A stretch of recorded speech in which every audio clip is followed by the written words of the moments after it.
Donald Trump's economic plan, well, it includes big tax cuts. That is stimulus. It includes big spending, infrastructure and the military. That is big stimulus. Come on in, please. Grover Norquist. He's Americans for Tax Reform, and he's the president thereof. This morning he's got a smile on his face, and I'm surprised about that, Mr. Norquist, because... Why?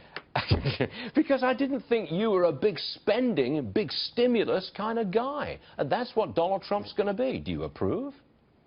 I'm not sure I agree. Trump has said he wants to see $1 trillion in infrastructure, and then he lists a series of private sector efforts where we'll get pipelines going. I think one of the things we need to do, and what he's talked about doing as part of his stimulus, is to take the 27 major projects that have been held up by the Obama administration, pipelines and other things for energy, liquefied natural gas exporting facilities, and speed up that, not speed up that process, but end the deliberate delays by the Obama administration. There are billions and billions of dollars of real investment by real companies and real individuals that has been halted or delayed by the Obama administration.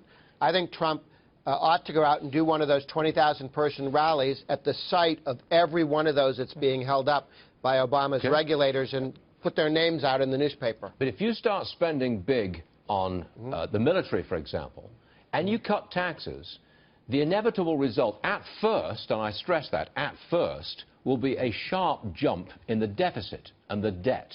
I don't see any way around that. Do you? Well, certainly you can take a look at the Calvert legislation, which would begin to phase down the number of civilian government employees in the Pentagon, saves about $85 billion in 5 years. You can take that $85 billion that has been going to civilian employees at the Pentagon, not to men and women in uniform. We're way overstaffed in terms of the civilian employment relative to how many men under arms from just 20 years ago. We need to get back to historic ratios. That's $85 billion in 5 years. That can build you a lot of aircraft. Okay. There are reports that some 8 million people will see their federal income taxes go up under a Trump presidency. I want to just roll a soundbite from Steve Moore, presidential advisor, when he deals with this report of 8 million paying more taxes. Roll tape.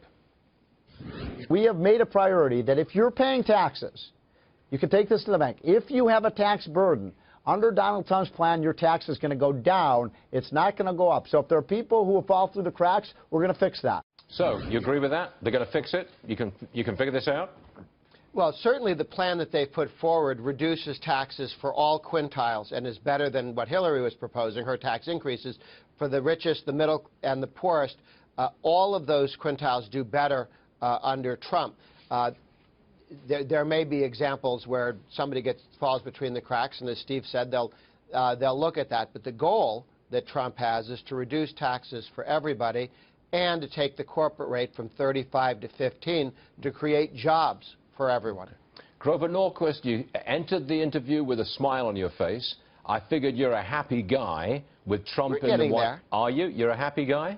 Yeah. That was not a very enthusiastic yes. You're biting your lip like Bill Clinton, for heaven's sake. Okay, all right, Grover. We've stopped beating our head against the wall for 8 years, and now we're going to... So it just feels good to stop that. Yeah. Now we're going to go forward. That's for sure. Grover, come back soon, okay? I want to see that smile again. Good stuff. Shall do. Yes, sir.